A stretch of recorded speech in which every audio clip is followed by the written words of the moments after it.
മമ്മൂക്കയ്ക്ക് ഞാനൊരു personal message അയച്ചു. ഇതുവരെ ഞാൻ പറഞ്ഞിട്ടുമില്ല, ഫസ്റ്റ് ടൈമാണ് ഞാൻ പറയാൻ പോകുന്നത്. മമ്മൂക്ക ഞാൻ എത്ര നന്ദി പറഞ്ഞാലും കണ്ണ് നിറഞ്ഞാലും ആ കാലി പിടിച്ച് കരഞ്ഞാലും മമ്മൂക്കനോട് നന്ദി എനിക്ക് തീരത്തില്ല.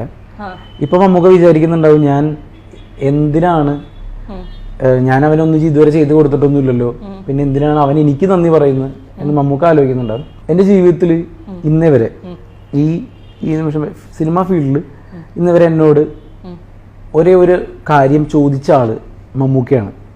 അതെന്താണ് കാര്യം എന്ന് വെച്ച് കഴിഞ്ഞാൽ, ഷൈലോക്കിൻ്റെ സെറ്റിൽ വന്നപ്പോൾ മമ്മൂക്ക എന്നോട് ചോദിച്ചു, ഇവനെ നിനക്ക് ഈ കാല് നിനക്കിത് ശരിയാക്കാനുള്ള എന്തെങ്കിലും വഴിയുണ്ടോ, ഇത് നിനക്ക് ശരിയാക്കിക്കൂടെ, ശരിയാക്കിയാൽ ഇനിയും നിനക്ക് ഒരുപാട് സിനിമകളിൽ അഭിനയിക്കാമല്ലോ എന്ന് എന്നോട് ചോദിച്ച ആളാണ് മമ്മൂക്ക.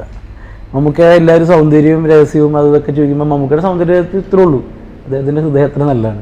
ഇത് പറയുമ്പോൾ എനിക്ക് തൊണ്ട